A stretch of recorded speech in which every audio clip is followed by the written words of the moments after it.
When dealing with a falsehood, you're faced with two options. You can accept it or you can reject it. The basis upon which we take one of these actions is a product of our critical thinking capabilities and a desire to know what is true instead of confirming our bias. A lie can travel halfway around the world while the truth is still putting on its shoes. On Brainstorm, we choose the hard truths over the comforting lies.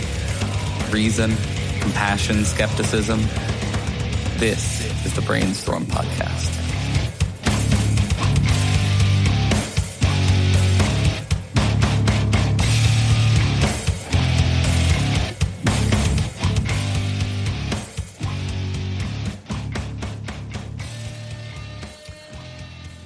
I always feel like the intro kind of makes it seem like we take ourselves super seriously, no matter which intro. But no, it's that hard guitar. It's that heavy rock. If it was a ukulele, I think it's actually the only thing that adds legitimacy to the show. Is the intro. So. All right, hi and welcome to the Brainstorm Podcast, Skeptic Studio, where we do interviews, major topics, and news related to skepticism and atheism. I'm Cory. On my panel tonight are Lisa. Hello. Angela. Hello. Brandon. Hi. And of course, the always amazing Dave doing sound. Hello.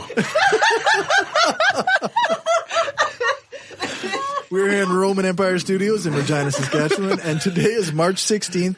2018. Our guest tonight is Jeanne Ikerd, former host of the Polyaskery Podcast and regular guest on practically all the shows. So thanks for joining us tonight. Hello. Everybody has to do the sexy hello, except us. Maybe that was the best you could do, and that's okay. Thank you so much. I appreciate the confidence. There's just a little pity confidence for you there. You're welcome. Yeah, shit.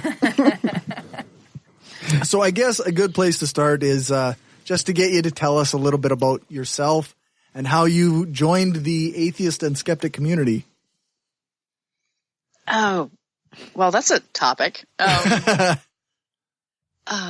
actually, I shattered my wrist years ago, and I'd been a really avid reader, and all of a sudden I could only do things with one hand. So I couldn't read a book and cook dinner at the same time. So I listened to a whole bunch of patio novels. And when I ran out of patio novels, I started looking for other things to listen to. And I found atheism and found a couple things, and the world kind of grew out from there. It was fairly easy to find once you get into the community. Yeah, I suppose once you start chatting with people, it's easy to be part of a community. Well, and a lot of podcasts that I listened to recommended other podcasts. So I'd check them out and see if that was my thing. And I just kind of kept going, maybe that's not my thing, but they recommended 2 other podcasts. So I'd listen to those and yeah. And you had just kind a of fell show into of your it. own for a while. Oh, I tried. And it wasn't atheist specifically, but Shane and I were both atheists or are both atheists. But yeah, we talked about polyamory and open relationships from kind of a trying to help people sort out what they wanted and how to do it not badly kind of point of view. At least that was the intention. Yeah, that was short-lived, but fun. How many episodes did you get through? 7, 8, maybe. I don't think we cracked 8. I've actually been on more podcasts as a guest just because I'm willing to talk about open relationships or atheism with other people. So just because that podcast didn't succeed, I really have been on more guest spots. And I'm not on a lot. Like, don't let Cory fool you. Like, I'm not on every podcast by any means, nor do I want to be, nor am I a good subject for a lot of places. But but if anybody wants to sit down and talk about relationship stuff, like I'll do, or sex positivity, sex education. I'm not a really great educated person in a lot of ways, except I fucked up a lot. So there's that. Was there an extra word there? Probably. I think fucking up is the only way to learn. I think so too. What other way is there to learn? Right. I just try not to learn like too many things in one day. That's kind of my goal. Some days I manage to learn a lot of things. I know, right? All the time. Yeah. But I pretty much figure if I learned one thing, I can get to go home now, right? Yeah. Like done my job. All set. Exactly. Like, I'm just going to let that sit for a little while and you've won try life. not to do that again. Try not to do it again. Yep. It's kind of like ow. Okay, that does hurt. Yeah. Yeah, don't dump boiling water down your body because, 3rd-degree burns, like, kind of bad. Don't do that again. Did you do that? My dad did. Oh, no. Oh, my God. Yeah. That's awful. Yeah.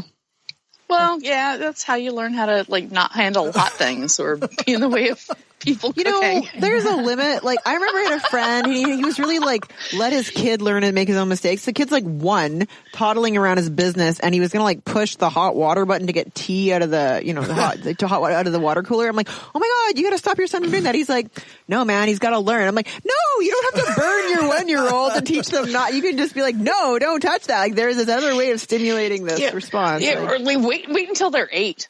Yeah, not 1. That's right. Mean. It's like the dad who throws his kid into the lake and says, figure it out. Yeah. Yeah, swim, bitch. This is what drowning's like. Now this is what dying's like. This is what sinking is like. Yeah. Yeah, Darwinism at its finest. Wait, this is an option? Not really. I know, right? Technically, no, Lisa. Somebody asked me how my kid's doing at swimming lessons. I'm like, well, for the past 3 years, they ask him to put his head in the water, and he goes up to his upper lip, blows bubbles, and that's it. Like, that's been 3 years of progress. So I don't know. I guess what you're talking about is pretty foreign. Anyways, so Pop Rocks. Pop Rocks. Oh yeah, you want to talk about Pop Rocks and blowjobs? We could if you should we save that for the end? Like, I feel like that's later foreplay. Later in this podcast, we will be talking about always an easy answer. Sexy uses for Pop Rocks, and then people will like listen just to hear it, And in fact, it turns out it's exactly as described, and you tuned in for no fucking reason. Yeah. Well, and you're the only one that hasn't heard about it yet. I'm sorry. See, no, I hadn't heard either, Andrew. We're both sheltered. Oh, hear about stuff. Yeah. It's one of those things that I never really imagined anybody did, though. I really actually do think that it's kind of a it's either a teenage dare or it's one of those epic rumors. It's like a Tide Pod challenge. Like, not that many people are actually doing it. Yeah, it's just it's for show. The cinnamon challenge. What? Yeah. You haven't seen that? Like big tablespoons full of cinnamon. You're supposed to choke it down. Why? But it's hard because it's supposed to get you high or something. Yeah, but it just looks it's just really hard to do. And it can really hurt Well, you. also, like, have you ever put cinnamon in coffee? It gets really clumpy at the bottom. Yeah, I think kids were like asphyxiating. I tried putting that in remember. my coffee filter, and then it was super gross. It was not good. Just use less. That's like a sprinkle, not like tablespoons. The thing about cinnamon is that the flavor is so pervasive, if you will. It's so strong that when I used to work in the coffee shop, you had to grind more plain coffee after you ground cinnamon flavored coffee because it was so potent. Yeah. Yeah, I worked in a coffee shop too. Coffee shops are awesome. Well, they can be, except when you get like the shitty people that want a skinny single mocha decaf cappuccino. Yeah. And you're like, yeah, that doesn't exist. Those people Pick you a either thing. love them or you hate them. But then you get the people that are like, dark roast has less caffeine than regular. I need to have my dark roast. And then they're really particular about that. Or, you know, you always have those needy customers. And I think the moral of this story for people who haven't worked in a coffee shop is that everyone should at some point work in customer service, because sometimes there's people that are just a-holes for the sake of being a-holes because somebody peed in their cornflakes and they need someone to suffer. And it just happens to be the girl behind the counter. I actually agree with you. You are not incorrect. I am not. I for 7 years I worked my ass off, and Jeez. so much respect for people that work in customer service of any kind. Yeah, I've got 30 years. 30. Do you still work in a coffee shop? No. In customer service, I've Customer done 30 service? years. What Yeah. area of customer service do you still work in customer service now?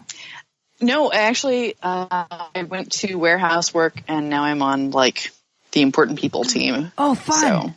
So you get to tell. I know, right? So I make decisions for a company, like that's not nice. big decisions, but I'm part of the cog in the wheel. Oh, that's but, yeah, fun. no.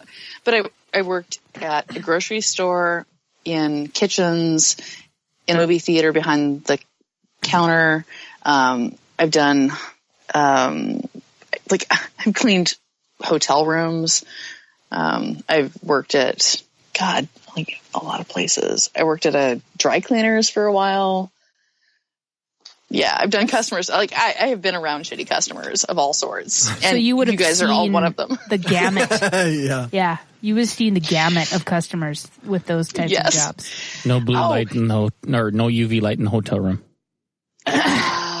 Actually, occasionally I have a flashlight that has a UV setting on it, and occasionally I will bring it with me when I have to do road trips. I'm just like, I'm not staying in this room. You have to find me another one. Yeah. Ignorance is bliss. I know, but no, it's not. So to bring it back to skepticism and atheism, were you always an atheist, or? Oh, no. Was it? Wait, I'm sorry. Was there more to the question before I answer it? Okay. No, I grew up in the church, and I really tried hard to be a good Christian for a good chunk of my life. Okay. But you guys are all from Canada, right? Yeah. So We're not sure about Lisa. But, She's from somewhere else, but in Canada still. I'm not actually Saskatchewan. She's out of this world. Actually, I'm out of this province. she's too cool for school. Yeah, poor honey. But Okay, you know what? I'm not. Okay, just before you answer your question, I'm just going to say I'm not ashamed to not be from a province where I saw a guy today cross some railroad tracks, and he's really concerned about a train coming, so he pulled over on top of the fucking railroad tracks, stopped, and looked left and right. There's a cross, there's lights, there's a candy cane thing, but he was really worried, so he pulled up on the railroad tracks and looked to see anybody, and waited a while, and then kept going. This is on Elphinstone, okay, people? So I am not ashamed to not be from this province. Continue. Sorry, please answer the question. Fair. Yeah, okay, that's Not exclusive. That shit is not exclusive to this province. But it fucking happened here today, okay, in front of me. Yeah, Sorry, you're continue. Sorry, Jeannie, please. So we're all from here, yeah, ish. okay. Well, there's our silent protagonist, not Cory, David. Amazing, Dave. So you were saying, Let Jeannie answer the question. So you get that. Yeah. If you've been other places where there's more civilization, if you will, that if you grew up around nature that will kill you pretty much any time it can, yeah, it's really, really hard to be religious because science is happening all the time. it's an interesting insight. Like Yeah, bears. so, yeah. Like bears, Bears make you mountains, atheist. in my case, they did. Bears walking around converting people to atheism. That's really interesting. Have you heard the good word? There's no God, and I'm going to eat you. Yeah. Or I grew up in a sea town too, so it was a lot of, there were whales out in the bay and orca, and there were mountains with avalanches and things like that, and you just get trapped in your car for 2 hours and you're dead.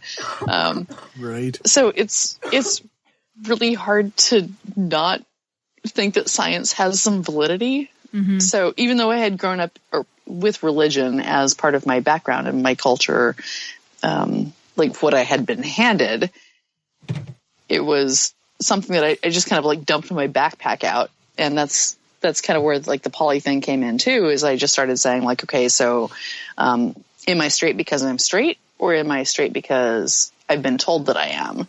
Mm-hmm. Am I religious because I'm religious, or is it because I've been told that I am?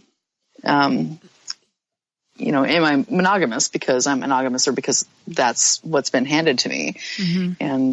And when you start actually unpacking a lot of those things in your life and really looking at the things that really you want to keep maintaining, it did take me a little time to get rid of religion because it had been so strong, but it was something that had kind of been part of that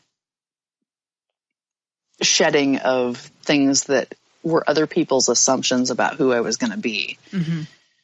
So that's kind of how I came to atheism was, well, and I went through like a really shitty, shitty plus good paganism phase as well, because, that happens sometimes. Like, hey, this is a not religion that's my religion, but it's a different religion, but kind of, but not really. So I'm not religious, but I'm spiritual phase. Yeah, or just like there has to be something bigger, and then eventually I'm like, yeah, the bigger thing is science. Like that's I call it the universe. Yeah. They just like cosmos happens. Deal with it. Nice. Words to live by. Yeah. I'm full of bumper stickers. I like that. Are you living in the Pacific Northwest now, or? No, I'm in Vermont. That's not bad. I get Bernie, but there's no. There probably are in some places in Vermont, but there's really no need for an atheist community, which is why I found it online. Is because, I don't need the same kind of. There's no Atheists of Vermont group? Well, there might be, but it's kind of unnecessary because you're already there. You're in Vermont. Fair. Duh. We alternate houses. It's Bob's on Mondays, and it's Jeannie's on every other Thursday. Yeah, something like that. It has a really strong. Even like the religious community has a really good, at least in my area. What the hell is their name? The church that's not a church. Unitarians? Yeah. It has like a very, very strong Unitarian presence. And this place is, it has a long history of having a Jewish community in it. And it has a lot of people that are very much into Eastern philosophy, and not a lot of evangelical Christian types. Nope. I mean, like they're rednecks. Like we get those, and I do have friends in the area that are like that still identify as Christian, but they don't like they're not hardcore. Right. So I don't fight the same things that people do when they're in some of the places that are really fucking shitty, like the South or, Texas or the Bible Belt. Yeah. I don't know what your equivalent is, but Saskatchewan. It's like the Bible Belt of Canada. Ontario is very religious too, I'll tell you, like especially out of the big cities. It's very, very religious. Rural Canada. Yeah, all the rural areas. Agriculture. But I would say it's more like that, that prim, proper Mennonite type of thing rather than like a judgy sort of evangelical. Okay. I mean, it's judgy, but in a different way. A little bit more live, let live, I guess. Not so much judgy hate, but judgy is like you're doing it wrong. Yeah. Depends how you were raised, I guess. Anyways, sorry, continue. Oh, that's fair enough. I have a question. How Sure. how if at all is atheism related to polyamory in your mind? Oh, that's Good question. In my mind, yeah, that's a good question. That's what they pay me the big bucks to be here for. I'm still waiting for my check, Cory. Well, we did score a physicist for a reason. I'm like, somebody's Yeah, chipping in right. for your coffee tonight. Nah, I fucking made it myself. In my mind, at least, I would say that atheism and poly or non-monogamy are related because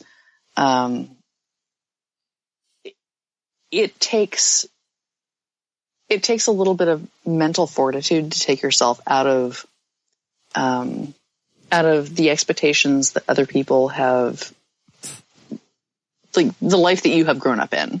Mm-hmm. And to be able to say it does not matter, or it matters more to me to be real and to be honest than it does to just passively live through that experience that somebody else has decided that you're going to have. So I think it is a different aspect of skepticism, but they are related in that way. Mm-hmm. I'm a literalist. Yeah. I was thinking more like along the lines. My link would be like, well, for years, religion tells us this is how you have to behave sexually, right? Like this, this is your role as a man. Yes. This is your role as a woman. This is how your relationship has to look. This is the only time sex is allowed. So I went to Catholic school growing up, and they were very clear. I mean, they would taught teenagers never to use condoms, right? Like it was kind of absurd, bad. right? Yeah, condoms bad. If you get pregnant when you're 13, abortion bad. You need, I don't know, whatever, right? Like, et cetera, et cetera. I mean, and then, yeah. Anyway, like, so I just wonder, so I'm more literal. I'm just like, well, I wonder if it's like, a departure from religious doctrine telling you what to do with your body and how to be a sexual being. Yeah, that very much was part of it. And, in a way that, I'd worked for a movie theater for maybe like 3 years or 4 years before I found out that, according to the religious doctrine that I had been brought up in, that movies were a bad thing. Oh, geez. Oh, one of those. Or it helped organize dances in junior high, but dancing was Which is also not. a bad thing. Yeah, Did they film absolutely. Footloose in your town?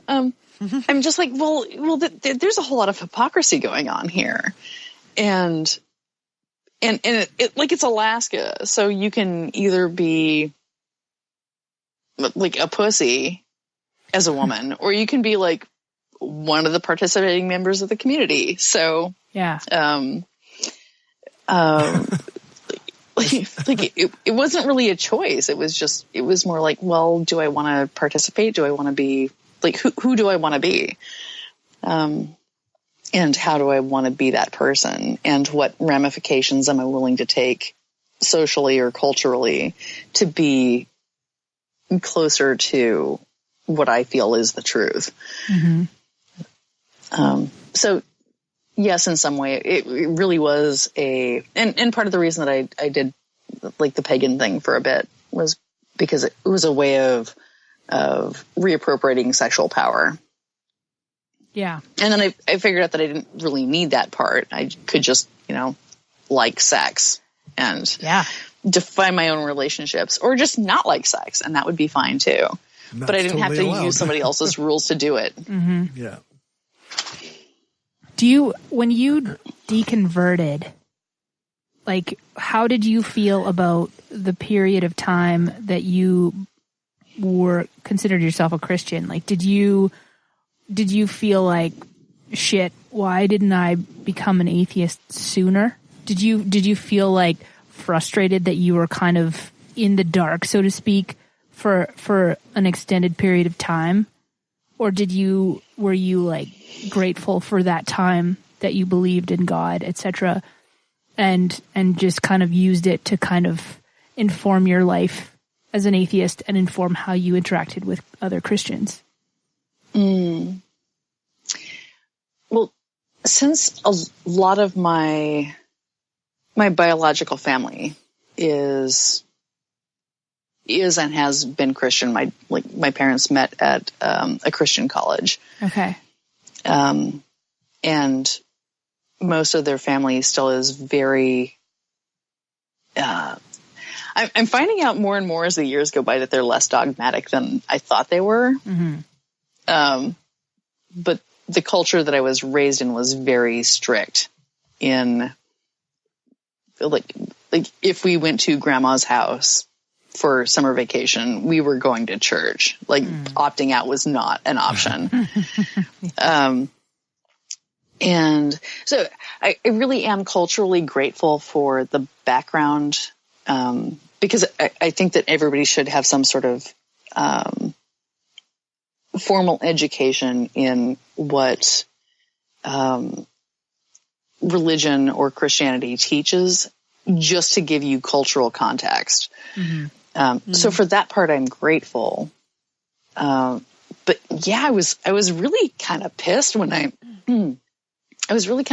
figured out that I'd been kind of being lied to the whole time, and that like it really is just. I'm swearing a lot.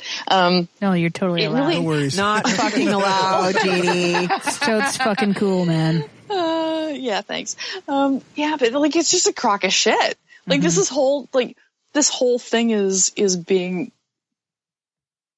And granted, okay, so this is the 70s and 80s in Alaska. So not really a cultural revolution going on there. Just going to say my parents both missed the 60s completely. They weren't hippies. They didn't protest. They weren't, advocates for, go Vietnam. They just like missed it. I was so mad.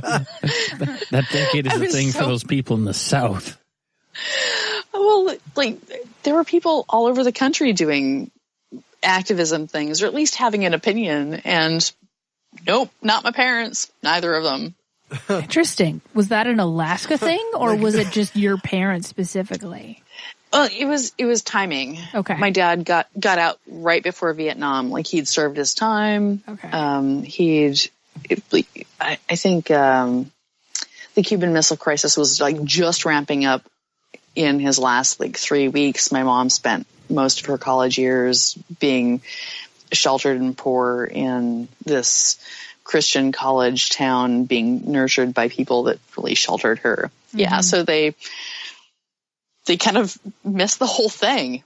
They kind of checked out in 64 and checked back in at early 70, late 69. Like they just missed it. So, the whole thing. Like they waiting for Nixon? God.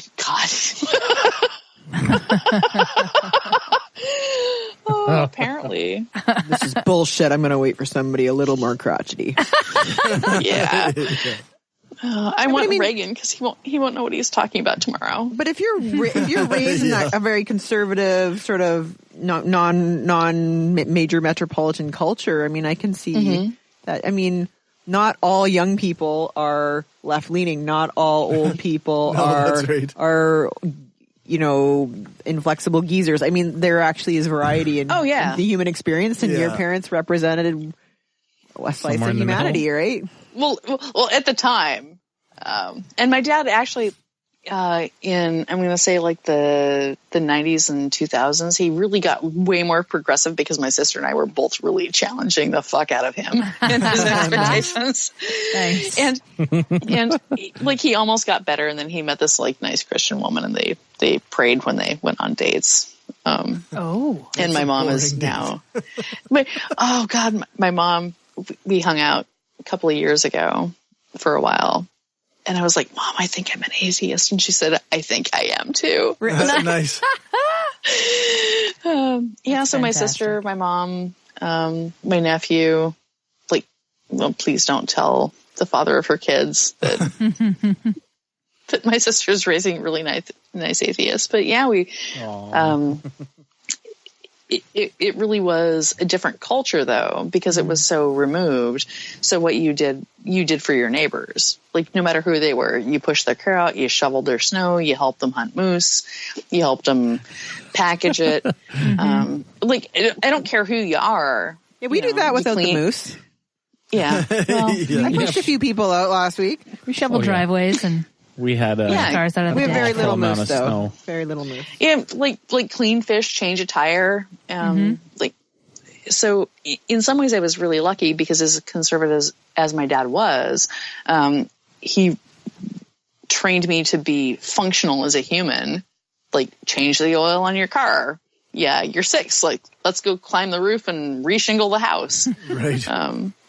So that's nice to have. I don't know, as a female, to have a dad who is not necessarily adhering to traditional gender roles, but letting you do the dirty stuff and the typically male jobs like mowing the lawn or rototilling or whatever. It's nice to have somebody who doesn't shield you from that. Right. Like, it's not boys' work. And like, you know, thank goodness he didn't have a son. Like, maybe my life would have been different if he had, but he had 2 girls. So we were it.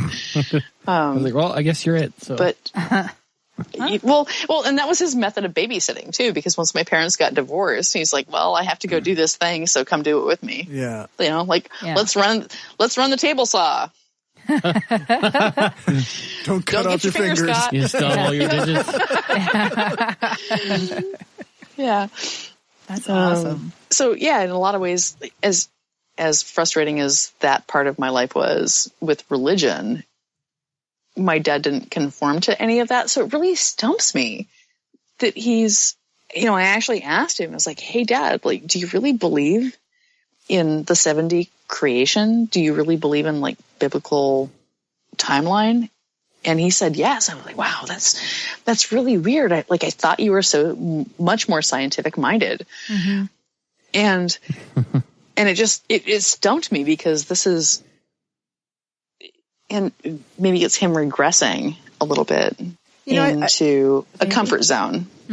There's a reason why religions push so hard for people to have families and to raise their children in a church, right? Because and there's a reason why McDonald's likes to make commercials with Ronald McDonald, you know, with that are aimed towards children, right? Because I mean, you know, if you can invoke those childhood memories in somebody, like this is the, you know, the comforting, the goodness of you know what I remember as a child, you got people for life. So if religion can instill that familiarity in you, that sense of, oh, this is how things are supposed to be from your childhood, I think that's very powerful, right? Like, yeah, because it's a tradition and it's also a shared experience type thing. Like those things are very compelling. Like the songs that you sing, the gatherings, of, like the church services, and not a lot of people raised as atheists become very religious. I mean, some do, I'm sure, but not many. Right? Like it's. Yeah, I think the number's pretty small. Hey, I don't know. Like my son's 6, and he's like, "Mom, my friend at school said something about God today." I'm like, "Okay, well, what do you think about that?" He's like, "I don't believe in God." I'm like, "Okay." Like, like that's dumb. Yeah. No, you do you, baby. yeah. Anyways, yeah, I don't know. I've got a question. Sorry, tell me to like fuck off if this question sucks. I will. Don't worry. It may or may not involve pop rocks. There's no pop rock. This is an earnest question. Not yet. It's an earnest question. Yet. We're not ready for that yet. It's too soon. Does the flavor of pop rocks affect? No, I'm kidding. No. Orange. Do not go for grape. Oh, no grape. Okay. Noted. My question is, no, sorry. I just want to know, should everybody be polyamorous in your mind, or should everyone go that path? Is that for everyone? Oh, fuck no. Okay. Oh, God. No. This is not for everybody. Okay. It's really, really hard. And some people are monogamous or should be monogamous.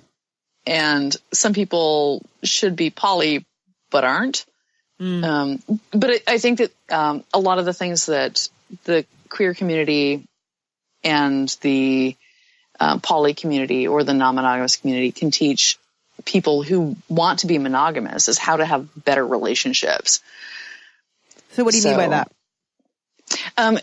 I think that, so there are two heterosexual, this is, for instance, monogamous people get together, they go on a date, and there's a presumption of what the sex is going to look like. Right? Okay. Pop rocks. Yeah. Got it. No, I'm kidding. I'm joking. I'm done. No. Yeah. Okay. Yeah. So like what there's counts a as progression. sex? Yeah. Exactly. Yes. Holding hands too long. So. Which is why people ask lesbians stupid questions like, "How can you even have sex if you're lesbian?" You know that. Yeah, I get it because there's stereotypes and norms. No, I thought your question was going to be like, "Where's your U-Haul?" Hey, the back's good for something. No, it's not. Is that a reference to like my sister says? Like my sister's a lesbian. She says that like the big joke is, "What does a lesbian bring to the second date?" A U-Haul? Yeah, a U-Haul. Okay. Yeah. Because they move in together very quickly. They get very serious. Anyways, continue. Okay. I hadn't heard that. So in general, when queer people get together and have queer sex, there really is much more of a conversation like, hey, so what do you like? Yeah, like I would really like to fist you tonight. How do you feel about that? Mm-hmm. So there's no rules, right? Because you're making it up. It's a little less clear cut than tab A into slot B. Yeah. Right. And just like I'm going to shove at you for like 45 minutes ish if I can make it, and you're going to pretend it's fine. We're both going to pretend it's fine. I know, right? And then we're going to go to sleep. Right. Or watch sports highlights. This is fine. Like who's like we're going to get up, somebody's going to get water, somebody else is going to order Chinese food. Like it'll be So when you're talking about queer sex, like you're actually talking like no, I would really like to like do the thing with you tonight, and somebody else says like, yeah, maybe that's not my thing, but maybe we could negotiate around that. So in that way, I think that queer relationships have that thing to teach to straight people about how to have better sex and the communication around that, and just what are you into, and is just that putting okay? down the expectations just get reduced to let's just talk about it, and if it doesn't work, it doesn't work. So in the same way, I think that poly relationships or non-monogamous relationships have that same thing to teach, is because you can't really learn a routine. Like there is no like we just like we meet, we date for 3 months, we get married, we live happily ever after. That doesn't work. Okay, so what happens if somebody gets old? So what happens when somebody gets like in a car wreck? You know, what happens if somebody finds somebody else that they're interested in? You know, like how do we negotiate around that? Like just presuppose that you're not going to be with that same person with that same type of energy for the rest of your existence. But if you want to keep that relationship, then you talk about it first. Yeah. And say like, yeah, so here's the deal. You find somebody you're interested in. You tell me about it ahead of time. This is just an example. You know, maybe I meet the person, maybe I don't. That's kind of up to each of the people involved. And all 3 people or 4 people or 8 people, whatever, have to be okay with whatever that situation is. Because often, and this is a tangent, often the extra person tends to get left out of whatever that dialogue is. And that other person has to be included to make it actually work. Is that so? That's like, would you say that's a key of this type of relationship, the communication, this open communication? That's what differentiates this from, say, supposedly monogamous people who are cheating and not communicating that this is happening with their partners. Yeah. Right. Because somebody has a need that is not being met. They're not being honest with themselves about what's not being met or why. They're not telling their partner what they can do about it to fix that. And they're not saying, and here's this other thing that I might be interested in doing. How do you feel about that? They're just going out and cheating. And that's not funny. No. That's a betrayal. Yes. So yeah, if you can put like all of this stuff down ahead of time, or at least be talking about it continually, you're going to have a much better relationship, whether you're monogamous or not. And just saying like, hey, so is it okay if I look at this other person and say they have a great ass, and you're not going to get crazy about that? Like, would that be okay? I've heard this in a little more restricted form where it's the 3-column chart. It's the will do, will try, or sorry, want to, will do, won't do. Yes. Sir, can I ask another question? Yeah. That's what she's here for, I think. Right. Okay. Thank you. I grant you permission. Thank you, Cory. You're the best. So awesome. Oh my God. Okay. No. So, okay. Does a typical poly relationship, is that like a couple? Oh, wait. Then, I'm going to stop you right there. Yeah. There is no typical poly relationship. That's what I asked. Keep Yeah, going. I know. But I've seen a lot of, like, Cory posted a video like maybe 6 months ago, a guy talking about, he's in a long-term relationship with his partner, but then they decided to be to like have sex with other people, but they are still primarily each other's partner, but they're open about having sex with other people, which are not, that's more sex based. It's not the emotional part of the relationship. Right. Is that what you typically see, or no? I know there's no typical, but what's typical? I can think of a couple I've observed. What's the most typical? What does the distribution look like if you've been based on, How can I box this? Yeah, And that's not I think the you verb, just that's the answered your own concept. question. No, they're okay. The most typical thing is people fucking up and trying it out and deciding like, well, this fucking sucks because I can't do this, because they haven't kind of done the homework behind it. So the most common thing to see is people not doing it in a good way. like in what results? Doing it.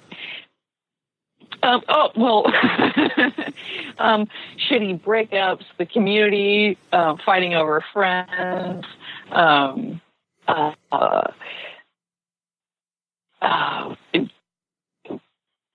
like, I'm not going to say hatred, but that can happen too.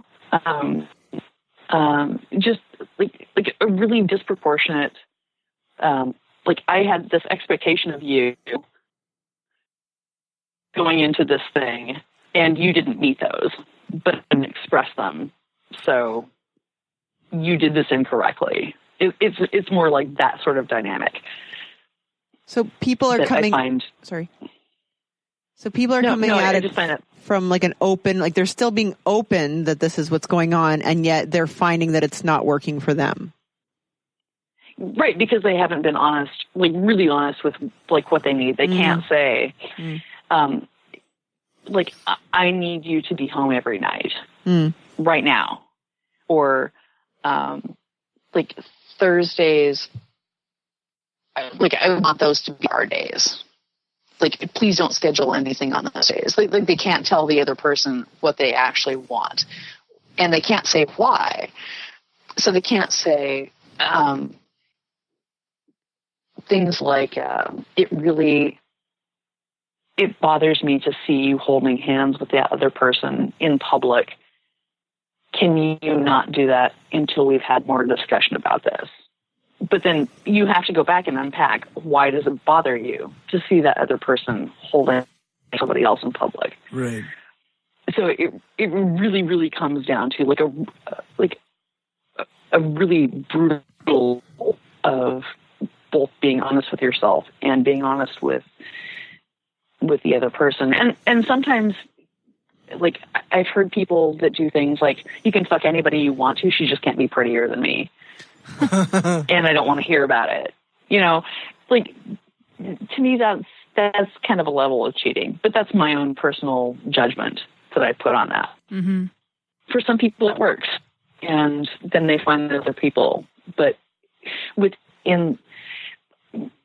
monogamy is much more black and white, and poly or non-monogamy is much more nuanced. Mm-hmm. And so it's not like you just go join the poly crowd and then you're in. It's not like you're heterosexual and you're in. Mm-hmm. It's you have to go figure out, okay, so I need to go find the other people that also can work within the limits that work for me, work with them, work with the other people involved.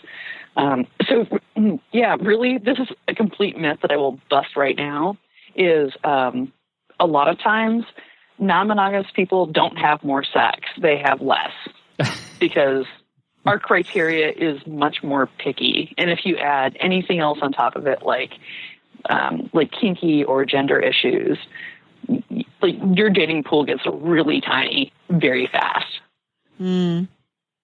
So do you get people is it possible you get people in a relationship where they have two or more serious emotional partners? Like, do you have? Oh, you know yeah. what I mean? Yeah. Okay. Interesting. Yeah. I mean, well, and so this is a difference between different types of non-monogamy, is that some people really just are in it for the sex, and that's how they navigate their relationship with each other. Is we don't have an emotional relationship with anybody that we're involved in, but most, I would say, poly people probably do or should have emotional relationships, and that's part of it. Is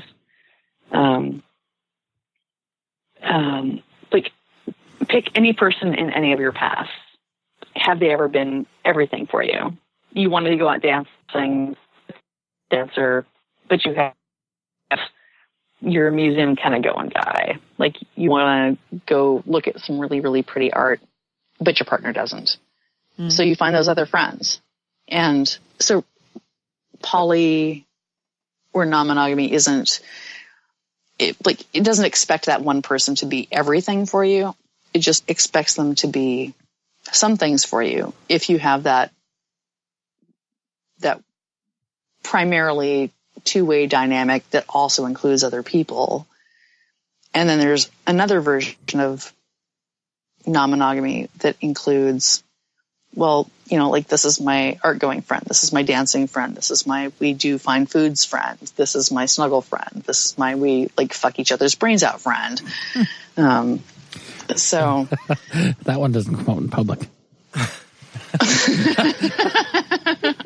Maybe yours doesn't, but well, I was gonna say alrighty then. That might be your kinky friend too, and maybe you do go out in public. That's interesting that you talk about with not people who are non-monogamous, and somebody from your past isn't everything or wasn't everything. I think it's even within monogamy, there is that aspect of things. There's your monogamous partner isn't necessarily going to be everything for you. Well, for some people they are. But I would say that for the majority of people that are monogamous, they probably aren't. Yeah. No, but I have, sorry, but I have friends that so if my boyfriend doesn't want to, I don't know, be on an atheist podcast, I have friends that I do that with, but with the exception of me and Angela, we never have sex, right? I mean, yeah. Sorry. Not yet, but with that voice, maybe before too long. Lisa, with that voice, it's only a matter of time. That's for a different podcast. No, but sorry, but seriously though, I have friends that meet, emotional needs that I have and interests that I have, but I don't, but it's not a sexual relationship. Right, but it still is a relationship. Yeah. Oh yeah. Yeah, and it's not. So, I would say if you the only real serious emotional relationship you have is with one other person, that's a worrisome. That's a pretty fucking pathetic. That's like a Stockholm syndrome sort of thing. I don't think that doesn't sound healthy to me. Without them. That doesn't sound healthy to me. It's a codependence that's not necessarily sustainable for long periods of time. Some people can do it, and I've seen it, but it's really rare. More often that is correct. It's a weird codependence. It's kind of like, wow, you need to get out of the house more. Yeah.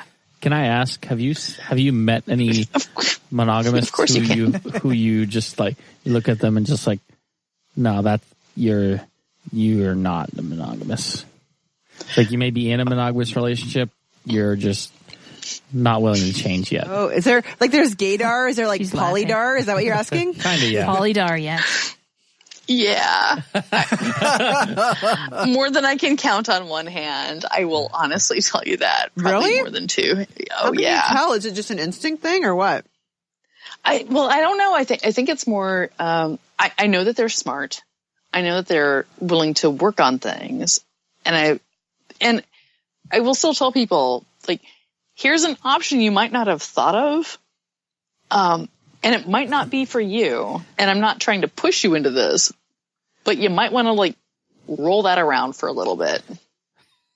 Because I really do think that most people intrinsically are probably not monogamous. I think it is much more rare that people are.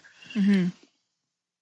So you think it's kind of something that we've all just adapted to because it's what's been dictated Socially by society acceptable. kind of thing? Yeah, since the 50s. Well, I Yeah. think statistically, amongst animals, monogamy is the outlier. Right. Yeah. Did you guys all listen to my podcast with Cory? The Skeptic Earlier. Voices episode? Not yet. Yeah. I don't listen to What? Cory shit. Yeah, he's boring. Don't worry about It's it. true. No, actually, no, you're not. Most monogamous no, are no, like no. those penguins. Yeah, actually, like I made the same point. Is historically and biologically, it's been much more recent that we've had this expectation of monogamy, in the way that we define it right now. That most men had, lovers, sometimes multiple wives.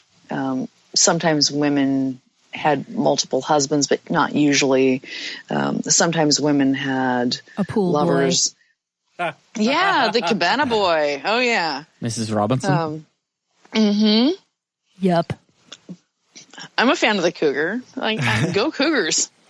I have. yeah. That's probably a sports team somewhere. Actually, the U of R. Yeah, our the local U of R university Cougars. are the Cougars. Yeah. That's true. Yeah. I wonder, Go ahead. like, do you think that the instance of men proclaiming themselves as polyamorous just because they want to stray from their partner is a common thing, or is that, or do you think that men who do that are less like? Does that happen a lot? I guess is the right question. Oh, okay. That's really interesting. I have met fewer men that didn't have to be like that wasn't their first thought. Okay. Let's just say that I think in my experience, men either like stay there or they cheat. But in my experience, that's mostly been women who have been like, yeah, let's just like fuck some people. That's interesting. So, okay, that's interesting. I have seen a couple people on Facebook come out as poly, and it's been like, That's hard to do. Yeah. That's really hard to do. Mm-hmm. but they were I'm even pretty like subtle about it, except for except for podcasting. having a podcast and talking about it on a bunch of other podcasts. Well, but it doesn't show up on my. It doesn't show up true. on my Facebook page very often. Yeah. Yeah. So, Because- how's that going to affect our ad campaign? It's fine. It's fine. It's going to be fine. I want to make a plaster my ass kind of joke, but I can't think of one right now. Like ad campaign. It's Facebook, not Assbook. Yeah, I know. Yeah, no, it fails either way. Anyway, keep going. I just Where are you going? the people that I saw declare themselves as poly on Facebook were men. So and one of the things that my partner thought was that maybe they were just interested in having sex with different people than they were married to, and I was like, well, I can't necessarily rule that out. I mean, I don't know these people. Like, Yeah, but isn't wanting to have sex with other people, isn't that the definition of being poly? If you want to do such a thing, and that's what would work for you? Yeah, I think that's slightly different. Wanting to have sex with other people. Explain this to me. I don't define myself as polyamorous, but there's been multiple men I've wanted to have sex with. So, right? Yeah, because you're human. So explain this to me then. I don't understand. I thought I understood. It's probably the idea of whether or not you feel you can pursue multiple relationships successfully. So is this the difference between wanting it and planning to do it? No. Then I don't understand. Say so. Or the difference between wanting relationships and wanting sex. But I'm hearing from Jeannie that it can be whatever one. You can have multiple emotional relationships, or you can have multiple sexual relationships only, or some emotional and some sexual. I mean, it seems to be. Okay, so there is a difference between non-monogamy, which is just not being monogamous, which I would say that every person in this room that I'm talking to right now is non-monogamous or has been. Yeah, no, is monogamous. Have any of you ever been with one partner for your whole life? No. Yeah. Okay, so you are definition. Like you are completely, literally non-monogamous. Of course, right. Because there is no that one thing. Yeah, like when the average person breaks up with someone, they don't say, "Oh, I'll." I mean, they might feel I'm like going to never be find someone else, for but the rest of my life. No, I'll never find anyone else. or I choose to never because that was it for me. Like, anyways. Yeah. Most people are just like, all right, so like breaking up period, heartbreak happens. What's next? Now what? Yeah. So Tinder, little black book, then Tinder, Swipe. Right. Plenty of Fish was the deal when I was single. That was it. Yeah, that was after my time. No, it's nothing. Yeah, no, it was awful when I was single too. It was. I've never done a dating site. Oh, they're bad. You're not missing much. No. Yeah, I kind of. That's why I've never done a dating site. Sorry. Some people have better luck than others. Okay, so there's a difference between like monogamy, actual monogamy, and then non-monogamous relationships and serial monogamy. And then poly relationships is just a subsect of non-monogamous relationships. So some people... Can you draw me a Venn diagram? I feel like we need a chart. It's like a timeline. I've got books to recommend. It's fine. There we go. I can draw you a pie chart. Can you make some explanations? I love you. Thank you. I'm sorry, you just like that. I'm doing it right now. Wait, what kind of pie chart are you talking about? Oh, you'll find out. It's cherry pie. Or cheesecake. You're gonna have some cherry I don't pie. discriminate when it comes to pie. I don't discriminate when it comes to cheesecake. I only like the uncooked stuff. Sorry, can you now explain your words more? Angela, stop drawing pies. Let Jeannie explain her words because I'm trying to understand things. Fuck, Okay. Can't take you Okay. out, I didn't lady. realize Angela was going to be the authority on this subject and the dirty talk. You don't know me, Cory. Apparently. We've been making these. I can come across as this like married stay-at-home mom. We've been making these assertions about her voice for months. Yeah. We knew. If I can help bring out the bad girl in this, like I'm happy. So to get back to this, if you look at this as a chart thing, so you've got monogamy and non-monogamy, and most people fall under the non-monogamy thing, but there are other ways of doing monogamish, which is a Dan Savage. Monogamish. That's nice. Well, it is. Like, that's serial monogamy. Like, you're monogamish, or, like, you're monogamous mostly, but with, like, maybe a hall pass. So that's not really non-monogamy. But then within non-monogamy, you have, like, poly relationships, swinger relationships. You can have people that are, I call them, and I think I got this from, Tristan Taramino, Monopoly. So it's monopoly. So one person is mono, fine with it, says like, yep, go out and you do you have fun. And so it's a monopoly relationship. One person is poly, one person is not. It can be sexual, it can be emotional, it can be live-in, it can be like broadly defined, but it has to be okay with everybody involved. So what's your take on the term heterosexual life partner? That sounds boring. Yeah. I've usually heard it used in... I only eat vanilla ice cream.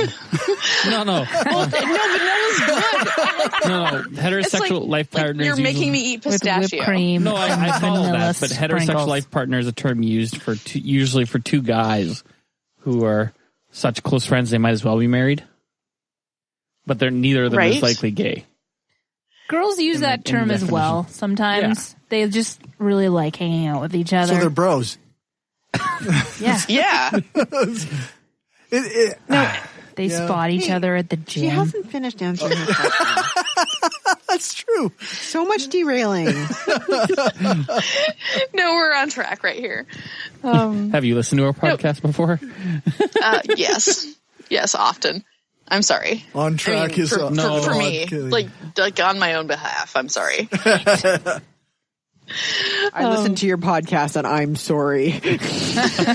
Or rather, Worst you owe me an ever. apology. I have to learn to say it correctly. I'm sorry. Sorry. Good Canadian. Sorry. You're almost Canadian here. You're in Vermont. Anyway, continue. I'm sorry. We have a government-mandated quota. Thank you for the help. Jesus. So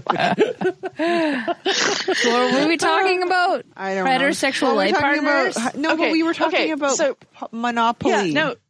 Monopoly. I get it. I know. We can talk about like whatever it is the fuck you want to talk about. I've had good partners that are, I call them formers, that are people that are, I still consider that I have a relationship with. We just aren't sexual. Mm-hmm. So, we call each other when trouble happens and, hey, I need an ear. And we're still partners. We're still in a relationship. We're just not having sex. So that's part of my definition of what my poly looks like. And one of my, I would consider life partners is somebody that will inherit everything that I own, but is also going to be responsible for unplugging me. With my full family's permission. Like, she is the keeper of the person that will take care of my cat when I die and make that decision and make sure that I'm not stuck in a ground full of formaldehyde. And we've never had a sexual relationship, and we won't. And she's my partner too. So I think that, I guess my mission, my hope, is that people start defining their own relationships in a way that's a little bit more broad. Yeah. And be able to look at your friend and say, I have this, like, we are in a relationship. It may not be sexual. It may not be romantic.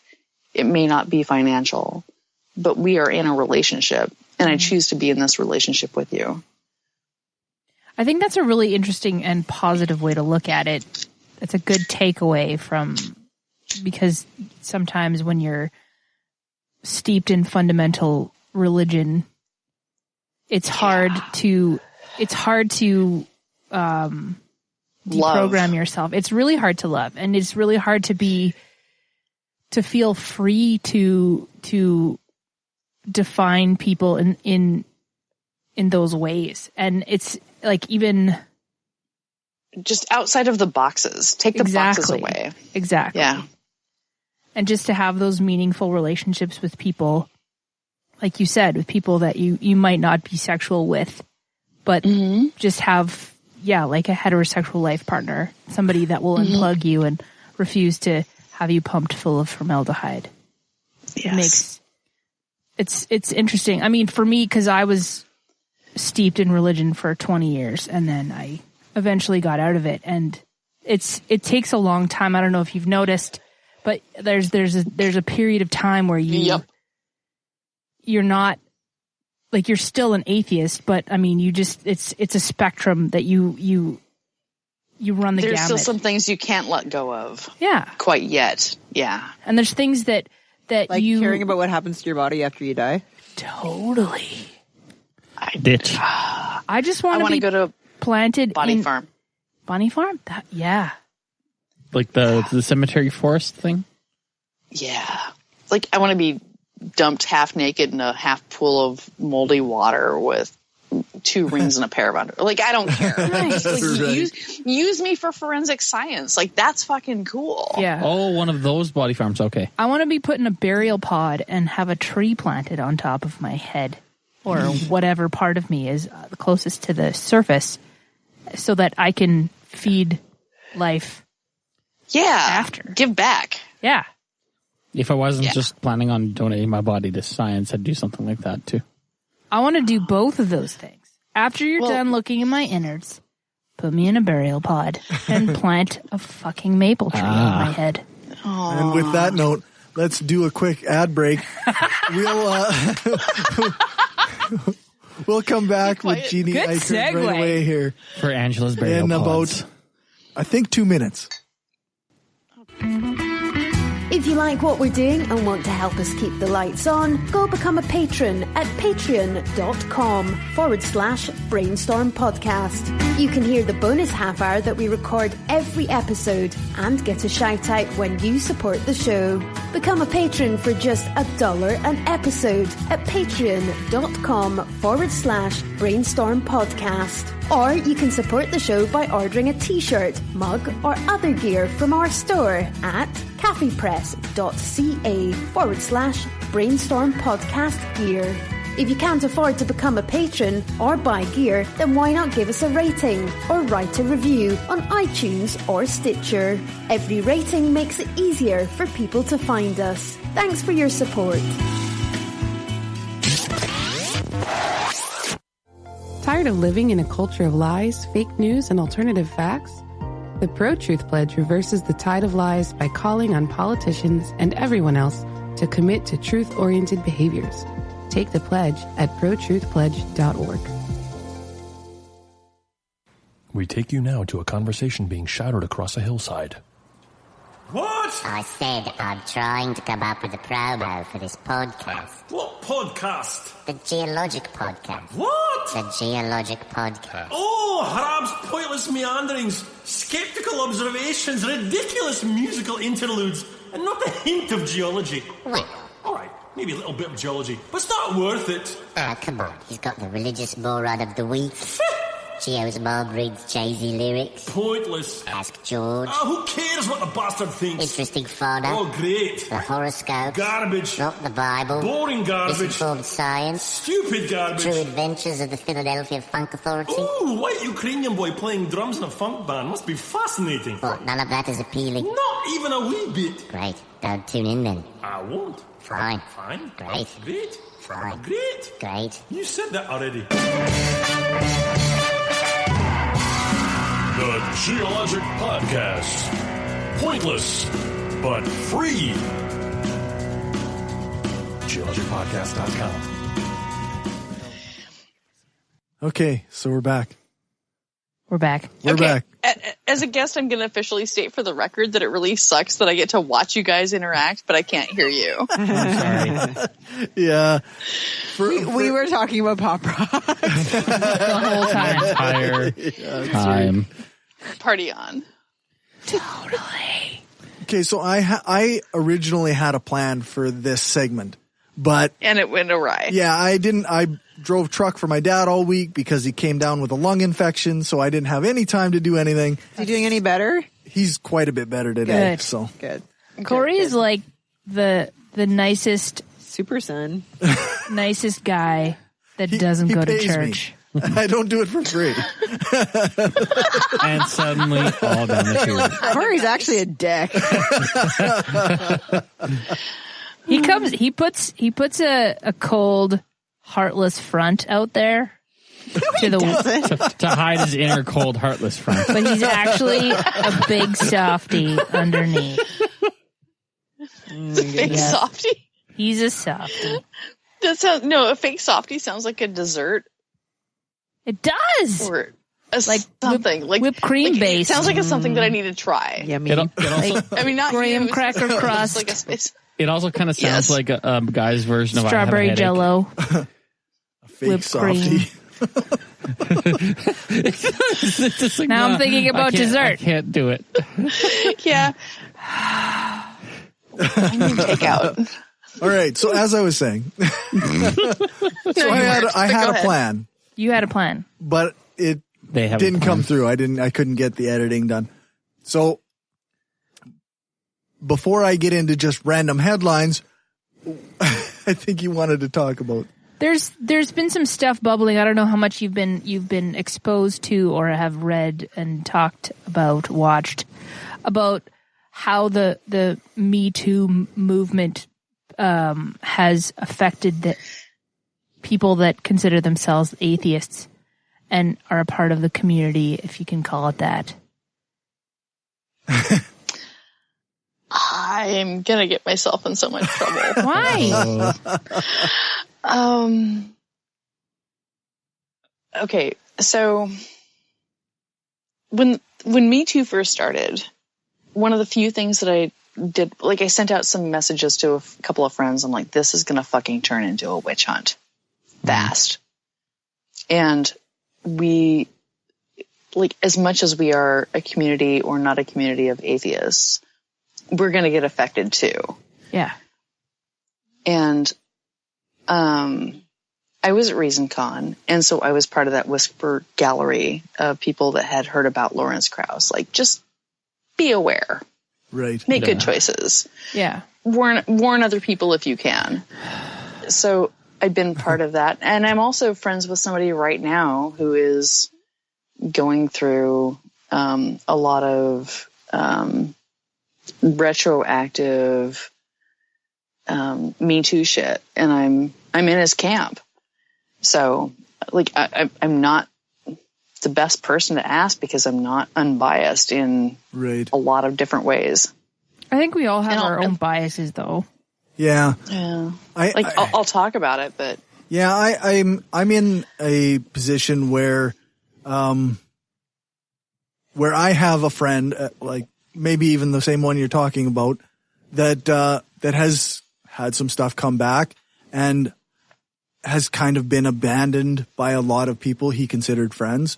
And where I'm not ready to do that. I don't blame people who do in a way, but I'm not going to abandon somebody that I still value as a human. Right. Well,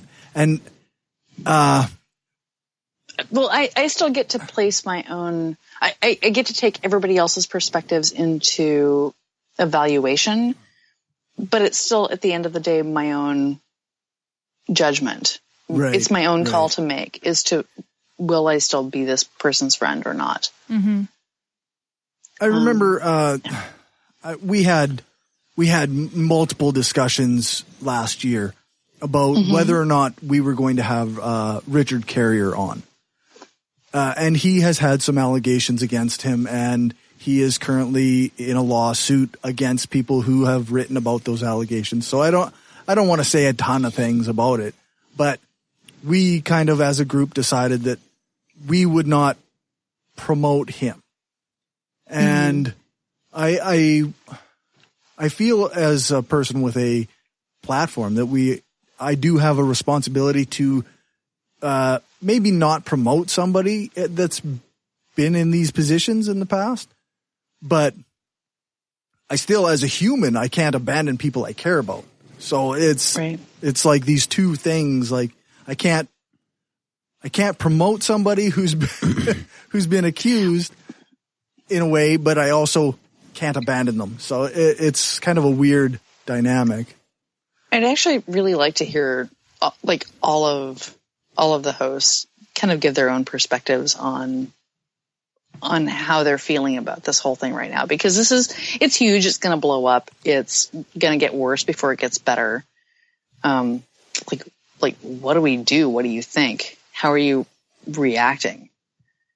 I think that's really important to actually talk about it, not just get reactionary, but actually have conversation.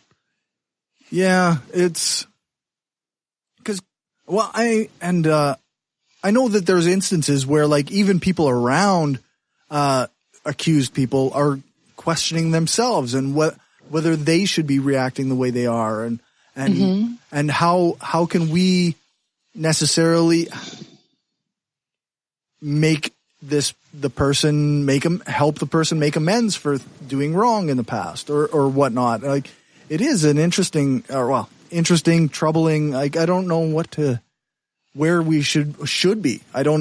It's one of these really weird areas. There's also the element of, so somebody makes an accusation, right? So you either believe them or you don't, right?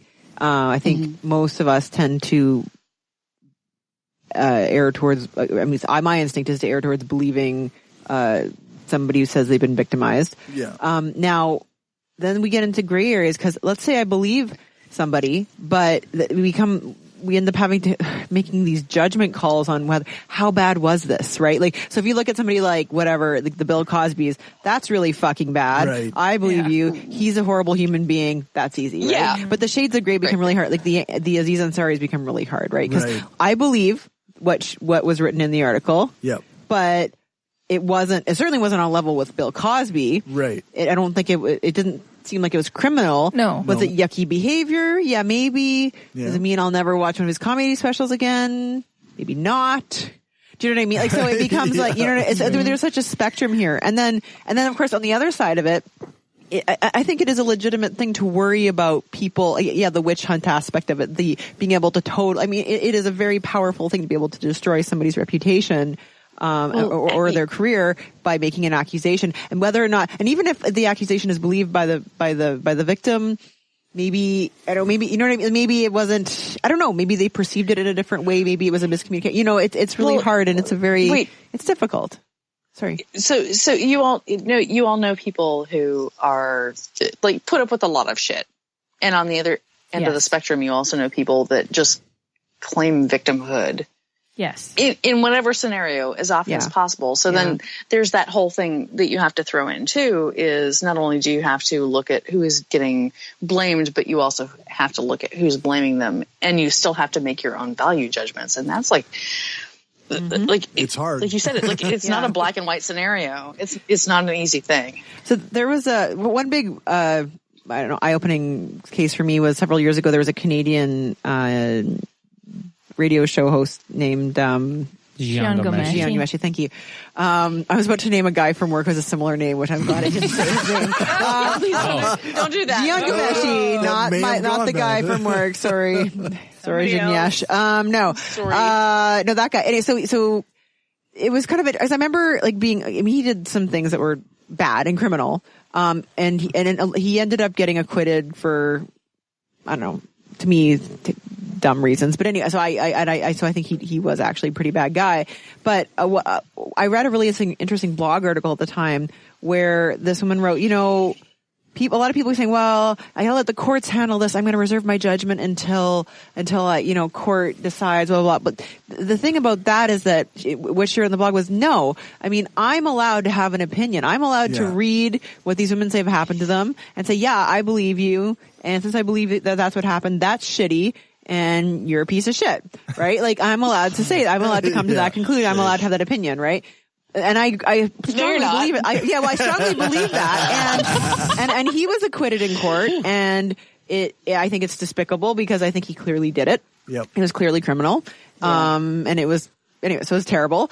But on the other hand, there has to be something, if you can just destroy somebody's reputation online by making an accusation, that's terrible too. It's a really, like, I don't want that either. That's the part of the witch hunt that I was talking about. Yeah. Is like, it's so easy to do because, well, and now especially that we're so being sensitive to, oh, hey, women have been being sexually harassed in really shitty ways for a long time. Yeah, like, who is this news to? Like, I don't even get, like, men. Like, you know, Aaron Rabbi, we had him on the show, he podcaster, and he posted on Facebook, what did he say? He said, any women who've ever been the beneficiaries of a whisper network, please let me know. I'm really interested in this. I'm like, dude, This is every woman ever. This is every job I've ever gone to, every department I've ever moved to, every university. Yeah. You get, you know, you say, I'm thinking about working for this prof, and you get pulled aside and you get and people say, no, you don't want to work for him. He's sleazy, and he, you know, something weird happened with an undergrad last year. I don't really know exactly what, but you don't get involved with him. And that's just everywhere ever. Women talk. That's it. There's no and there whisper network. Customers that you have to be really careful around. Like it's the whisper network. Like, we've got this. What the fuck are you talking about?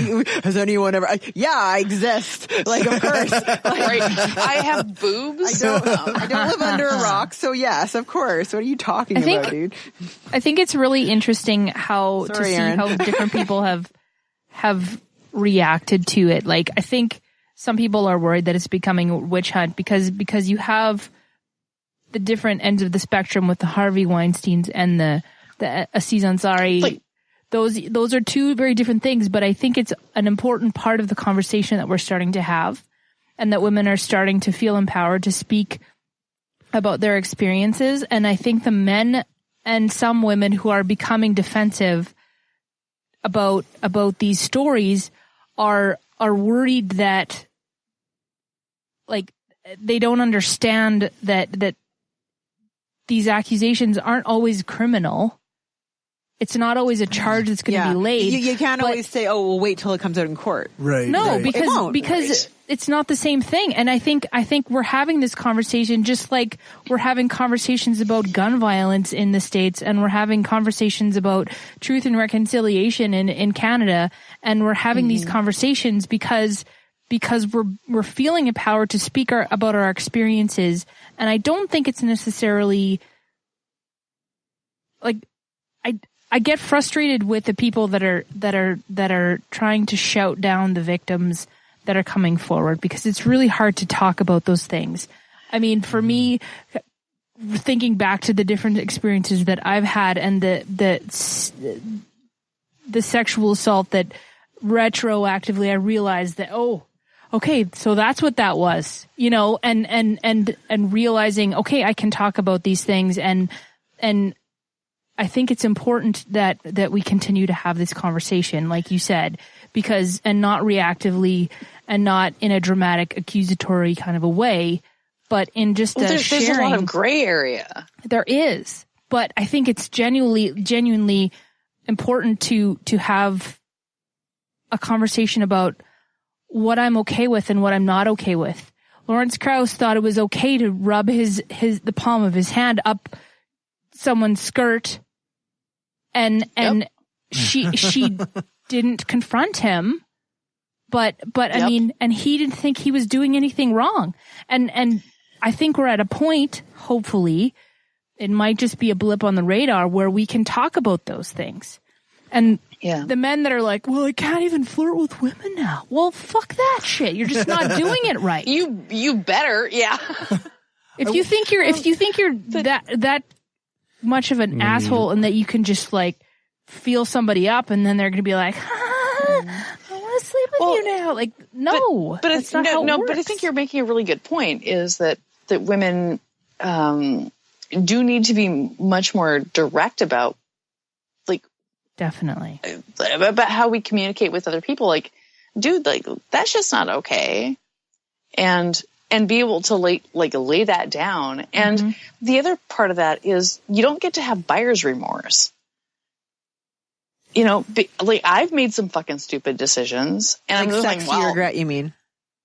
Well, you know, or just like, I thought I wanted to take him home, and then that turned out to be like kind of a bad decision. I like kicked him, like, whatever it is. I kicked him out. Like, I had the sex. I question whether people are actually considering that to be sexual assault when they regret having sex with somebody. It's like, oh, no, I think that's part of the witch hunt. Is I think that there are way too many women that are saying, like, that are calling buyer's remorse. I don't know. Sexual assault. I don't find that myself. Okay. Yeah. I'm going to say like there is there's that wide boundary that is very clearly defined, but there's that whole like in the middle gray area. There certainly are gray areas. I wonder if we can I don't like to use the term witch hunt because so many of these things turn out to be like entirely true and like confirmed by multiple sources. So it feels like when like I would to use the term witch hunt almost seems like almost the wrong analogy. Right, because a witch isn't real and a rapist or somebody who's gone too far is. But you know what, maybe a better way to say it is the public shaming, right? Like public shaming makes me uncomfortable because it's so mob mentality. It's so me, and you know, it's so not evidence-based. It's so not giving people a chance. There's no way, it's very difficult to fight against that, you know, like in terms of your reputation and what effects that has on you. So it's the public shaming generally as a tool for, it makes me uncomfortable. I don't know, personally, like it's one thing to be honest when somebody has, or, you know, to accuse somebody if somebody has done something illegal, like something that is genuine, but I don't know, it makes me, I don't know. It makes me generally like when the Me Too first came out, and all the women on my Facebook were changing their profile picture to say Me Too. Like obviously, wait. You're saying like first came out like within the last year, as opposed that's to, what I mean. Was it like 2008? Yeah, when it actually. Oh no, sorry. Okay, but like when I first heard of it, when the movement first started. Yeah, I personally I didn't want to jump on the bandwagon, even though it's true, and even though I don't. Not like I didn't like the people who were doing it. I didn't agree with them. I just didn't want to do it. I just felt like it was too bandwagony, and I wasn't comfortable with it. I got a listener question, and then after we deal with you have his listeners? We have one. We have one. My nephew. And after we deal with his question, I want to ask a question of my own. I have something to say after that. So Lachlan asks, what about the bias that being a fan of someone's work can have? How does Jeannie deal with that? If you really like someone and they ended up doing something or was accused of something, how do you deal with that going forward? Do you still like their stuff, kind of thing? Well, I guess I'm not going to call them out directly. Like there have been some accusations from a director creator that I enjoy in the TV media or movie media. And he's been called out, but that doesn't make his work any less for me. I can still roll that back. Is it and I Joss still have to Whedon? take. I will neither confirm nor deny, Senator. He's been accused of stuff. Well, he definitely was unfaithful to his wife. Yeah. Well, I don't really get involved there. Polyamory. Just have the conversation, work it out. That I don't really. I mean, anyways. Yeah. So I get like in there are some ways in which case he has been publicly called a piece of shit.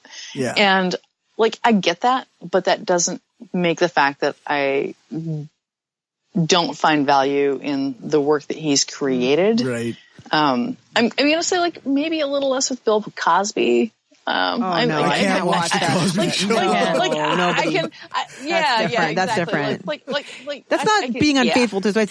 That's drugging and raping dozens of women. Right. That's a different thing. Okay. Yeah. Absolutely. One's illegal. One's just kind of a shitty thing to do to one person that wasn't me. Like, can I? When this question got raised when Jeanne Ikerd was accused, and this was discussed publicly in the CBC. What ended up being decided by the CBC and listeners was to keep the archives of Q, and people can still listen to it, and because that's still there, and those interviews are still good, and it is what it is, and they can still be. And I think everyone was like comfortable with that, like even though the dude's a jerk. Anyway, sorry.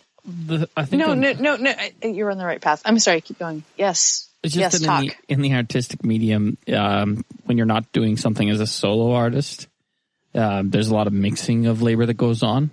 Right. Mm-hmm. Well, just think of all the unnamed crew members and how many of them could be shitheads. You never know. Yeah, exactly. Like Bob the Gaffer. could be just awful. Asshole. Bob the Gaffer. Don't even get me started. Bob the Gaffer's.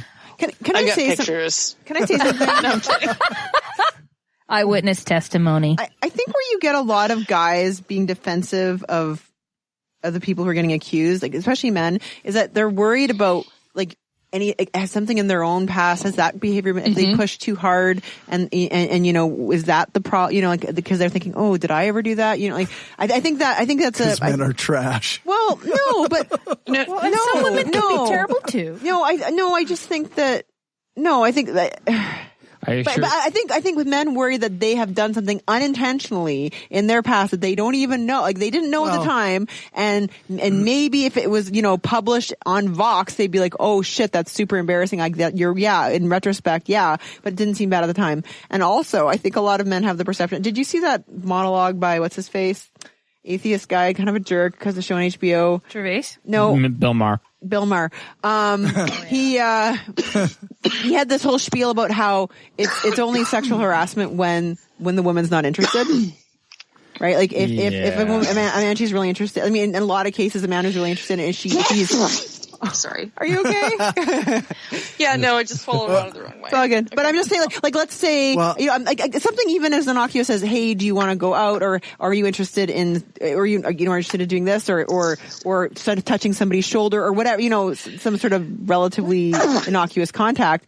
It, you know, it could be considered harassment if it's really unwanted by somebody that you're really not interested in, and it could be considered very desirable by somebody you are interested in, and it's all just you don't. And Bill's argument was, hey, if I don't know if I'm that guy or not until I make that overture. I assure you, I didn't need a hashtag to make me anxious about whether or not I'm going too far. But I think that's part of the conversation. Exactly. I think that's an important part of the conversation. Like you were talking about. In non-monogamous relationships, like you said, it's hard, and the queer community has advice for the monogamous community in that there's something to be said for communicating what's okay and what's not okay, and those conversations happen, and I think this is a symptom of that, and I think one of the points I wanted to make was, just because somebody has a brilliant mind and has done a couple shitty things to women doesn't totally negate the books that they've written. The fact that they're really good science communicator. And I think that's important. I think we can't necessarily throw the baby out with the bathwater. If somebody's completely unapologetic about being shitty to a certain group, I think we need to acknowledge that, and I think we need to hold their feet to the fire and hold them accountable for their actions, and not completely just ignore that part of them, but I don't think that I don't think that we should completely disregard them as human beings. If you feel bad for what you did too, if you are legitimately sorry and you're legitimately making an effort to improve your behavior and treat people better, I think that should also be recognized. I think part of the symptom is so if we're going to talk about Lawrence Krauss, you've seen Lawrence Krauss. He is not he's not a 10. Conventionally attractive. Let's just say. That's a fair way to put that. No. But I've known lots of scientists like him, and when those accusations came out, I'm like, yep. That's true. Like, I just knew from his personality. I've heard him interviewed. That guy is, I've known so many scientists like that. They are so full of themselves. Like, no. Yeah. There was another very famous scientist named Jeff Marcy. Same fucking shit. Famous astronomer. Same shit 2 years ago. Absolutely. No question. Met him before. I'm like, yep, those things are true. He is that full of himself. Absolutely. No question. Sorry, continue. No, that's okay. So my point with this is, so say you grew up your life as Lawrence Krauss, and all of a sudden you're fucking famous. Like, you have books, you're being asked to be a guest speaker. That kind of shit can go to your head. Yes. And no. Guys like him were always like that. I promise you, I know them in grad school. They are dipshits. They're little dipshits. They have nothing going for them. Okay. And yet they still Pop Rocks blowjobs. Perfect fucking, they have so much confidence in themselves. It's that confidence that propels them to that success. Really. It's pervasive, especially in science. The unwarranted confidence of these cis but then it becomes, they grow right the fuck into it. It is not something he acquired. It's something he always had. And then when the recognition came, he was like, yeah, of course. I'm owed it. There's no imposter syndrome here. No, but that's exactly my point, is like, I'm owed it. Like all of a sudden, like chicks are throwing themselves at me, or dudes are like, or they're being really nice, and I assume people. that they're throwing themselves at me. Finally, everyone's treating me as I deserve to be treated. That's what it is. Right. So I think that that's part of the whole problem, is that like in some ways, and not just like this industry of podcastery atheism, but so not to throw out a buzzword, but is this just a product of toxic masculinity? This idea that men are owed this kind of thing, and they imagine themselves as owed this. And I bet women with that sense too. It's just, I think it's just narcissism. Yeah, I have just to. plain old. I think it's a power thing, though. DSM narcissism. It's a power thing. I mean, Mariah Carey is being sued by her bodyguard for inappropriate behavior, and that's true. And Terry Crews has struggled with his own issues, being sexually. Adam Sandler's his agent. Yeah. And Brendan Fraser recently came out as being there was an incident with Brendan Fraser that essentially shut down his acting career. And so, I mean, it's not just women that are coming forward that these things are happening to, which lends itself to the idea that it's a power thing as much as it's a gender. Yes, exactly. That was where I was going. Was this really is a power dynamic shift, and once you haven't had it for long enough, and then you finally get it, you don't know what to do with it because you don't have the coping skills. And sometimes when you're in a or you're powerful, just a dick. Yeah.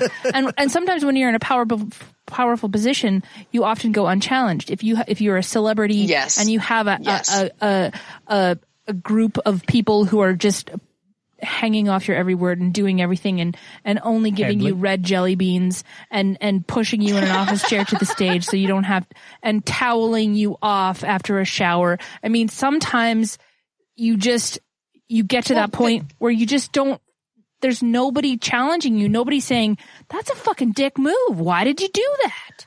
Right. Well, there's a reason that there are whisper communities within the community. Where the reason like nobody gets challenged is because nobody's going to step up and say like, did I just watch you slide your hand up my girlfriend's skirt? Yeah. And she's not going to say anything because, it's that guy. And he's not going to say anything because, well, she didn't. Yeah. I think another reason women don't like people, why didn't you say something sooner? A lot of people have previous trauma, right, that they're dealing with. And so then now it becomes very difficult to say, you kind of become fight,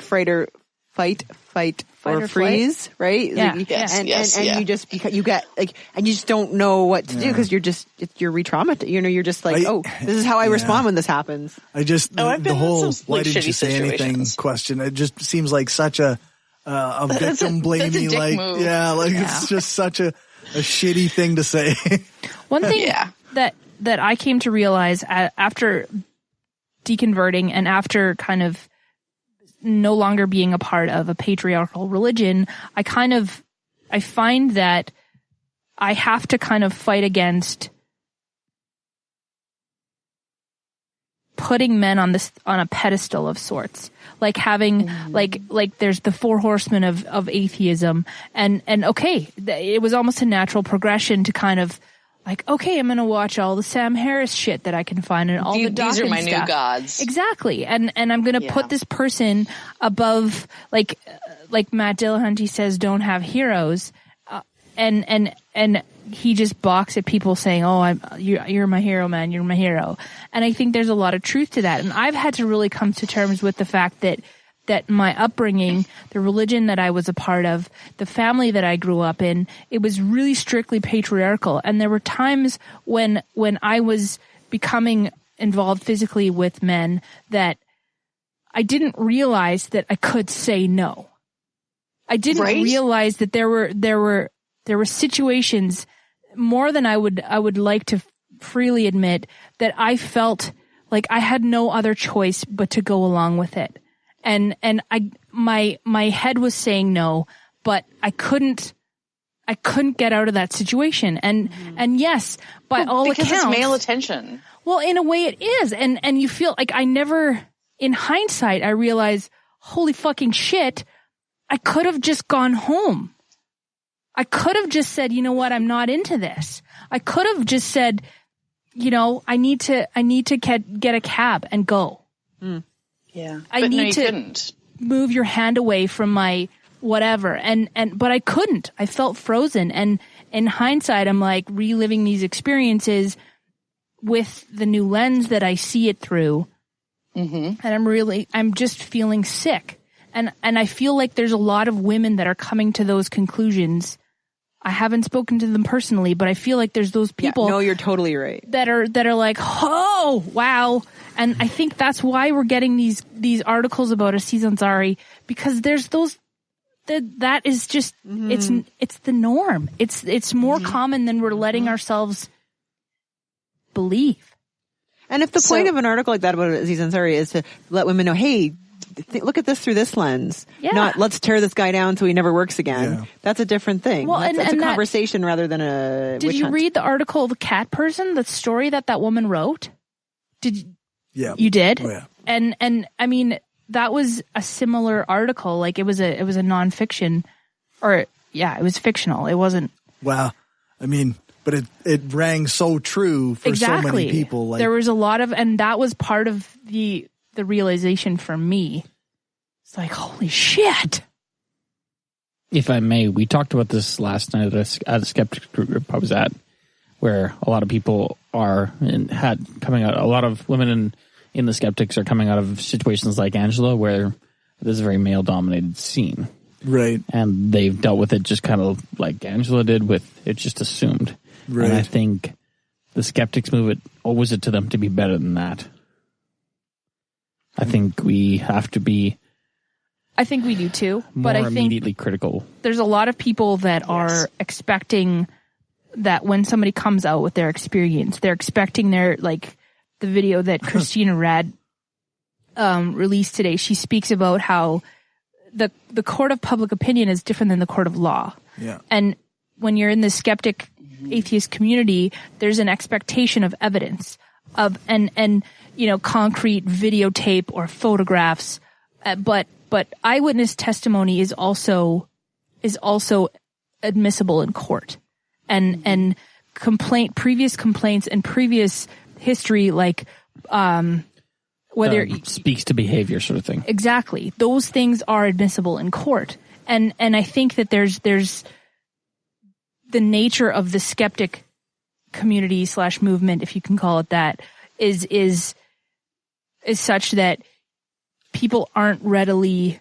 accepting of these accounts because there's no conventional evidence. Well, also just to be understood, most of these things don't take place in a position of concrete evidence. It kind of reminds me of how in Saudi Arabia you can only convict somebody of rape if like 3 other men observed it. Right? Like it's the same sort of like, what, you did not videotape your rape? What's wrong with you? Like, I didn't think to position the bright lighting. Oh, see that? Sorry. That looked like consent there to me. That's good enough for me. Yep. But I don't know if this like ties in, and I'll try to make this really brief. For sure. I think we're probably trying. But I really think that part of Me Too,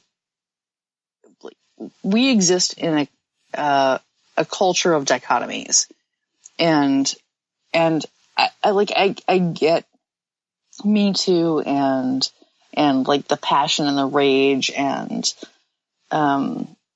the pointing that needs to happen, even if it's extraneous, because I think of like what we're trying to find is the middle. Exactly. And so what we have is we have a male dominated society that's been going on for so long. And this is like why like the 60s and 70s feminist movement became so strident. And this is why Black Lives Matter is mattering, is because the further the pendulum swings to the opposite ends of the spectrum, the stronger the voices have to be on the other end. So even if it's not like my thing, even if it's not something that I'm 100% endorsing, like I get it. Like believe me, like I have lived part of this life, but I don't have to be that strident against it or for it to try to find a better middle. But I respect the people that do it, because they have to be the strong voices that help us find the middle. Yeah. And that's why we talk, right? Absolutely. Excellent. I think that's an excellent point. And with that, we're going to let you go and we're going to go to our music break, which will be Cornflake Girl. Long enough for me to pee? Yeah, or if you're still up for coming back, yeah, for sure. Definitely long enough for it's like a 15-minute break. Yeah, it's about 15 minutes. 15 minutes? Jesus. Okay. We got... you don't have to come back. 12 minutes. So I can pee that fast. No, I'm coming back. This is fun. Unless you want to boot me out, in which case that's fine too. No, if you want to stick around, you're glad on the to have island. you. You're voted on. So this is where we'll take the break for music. Thanks for talking to us regardless. For live listeners and patrons, you can enjoy the next few minutes and we'll be back. For regular feed subscribers, this is where we'll end the Skeptic Studio. Remember to check out the Shift to Reason Radio next week to hear listener feedback, new patrons, iTunes reviews, and our reading from a book, article, or Facebook post.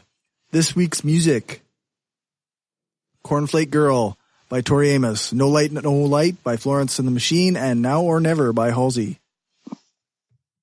Okay, I don't have enough time to do the entire outro, but I do want to thank you, Jeannie, for joining us. Yes, thank you. Thank you. And we will try to find some links to stuff that you've done.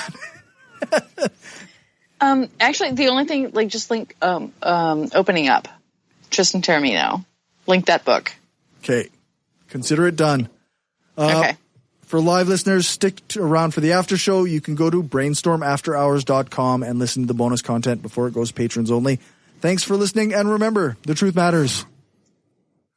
This is an opinion-based podcast. Each person on the podcast is responsible for their own opinions, and those opinions don't necessarily reflect the views of the rest of the panel. Any guests or anyone associated with the people on the podcast, such as spouses, partners, children, other family members, friends, or employers. No one person speaks for the podcast with the possible exception of Cory, and he doesn't speak for anyone else on the show. The Brainstorm podcast does not represent the views of our sponsors. We just wanted to say thanks to everyone who listens to us, shares the show, gives us a rating on iTunes or Stitcher, or supports us through Patreon and Gumroad.